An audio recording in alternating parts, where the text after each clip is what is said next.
Bonjour, aujourd'hui, on étudie Locke en 5 minutes pour être prêt pour le bac de philo. Récupère des fiches de révision déjà toutes faites tout au long de la vidéo et reste jusqu'à la fin pour découvrir les erreurs à éviter le jour du bac. John Locke est un philosophe anglais du XVIIe siècle. Il est considéré comme l'un des fondateurs de la philosophie empiriste et libérale. Chez Locke, plusieurs grands thèmes rejoignent directement votre programme de terminale. La conscience avec l'origine des idées et la formation de l'identité personnelle, l'État et la justice avec le contrat social et le gouvernement par consentement, la liberté avec la liberté naturelle et les limites du pouvoir politique, et enfin la vérité avec l'empirisme et la critique de l'innéisme. Parmi ses œuvres les plus connues, on trouve l'essai sur l'entendement humain, où il étudie l'origine et les limites de la connaissance humaine en critiquant les idées innées.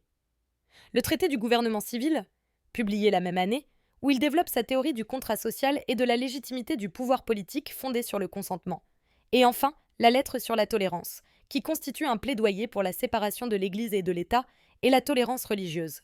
La première idée fondamentale de Locke, c'est l'empirisme et la critique des idées innées. Locke s'oppose à l'idée que nous naissons avec des connaissances innées. Pour lui, l'esprit humain est comme une table rase à la naissance, et toutes nos idées proviennent de l'expérience sensible. Il n'y a rien dans l'entendement qui n'ait été auparavant dans les sens. La connaissance se forme par sensation, c'est-à-dire la perception du monde extérieur, et réflexion, c'est-à-dire l'observation de nos propres opérations mentales. Pour la dissertation, cette thèse est utile dans un sujet sur la vérité ou la conscience. Par exemple, toute connaissance vient-elle de l'expérience? Un exemple quotidien. Un enfant apprend ce qu'est le chaud en touchant un radiateur pas par une connaissance innée mais par l'expérience sensible. Deuxième grande idée de Locke. L'identité personnelle et la mémoire. Locke définit l'identité personnelle non par l'âme ou le corps, mais par la continuité de la mémoire. Une personne reste la même tant qu'elle peut se souvenir de ses expériences passées.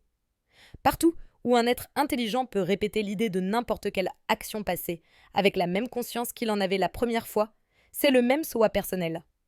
Pour la dissertation, cette thèse est pertinente dans un sujet sur la conscience ou l'identité. Par exemple, suis-je le même de l'enfance à la vieillesse?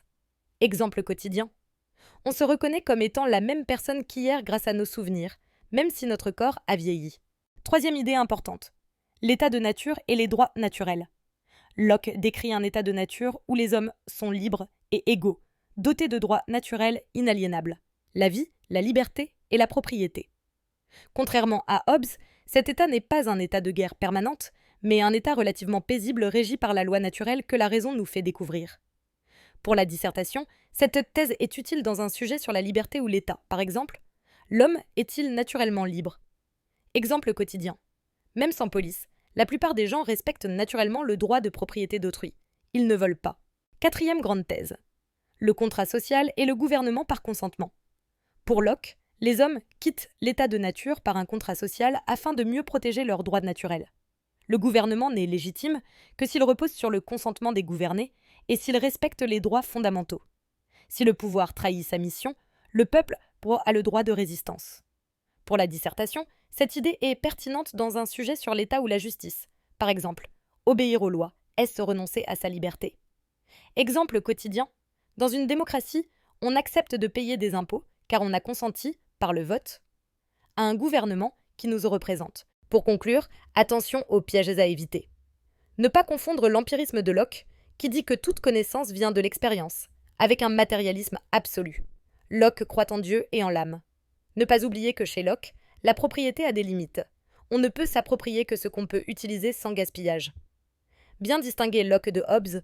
Pour Locke, l'état de nature n'est pas un état de guerre de tous contre tous. Si tu veux découvrir plus d'auteurs pour réussir ton bac, regarde cette playlist et abonne-toi pour ne rien manquer dans tes révisions.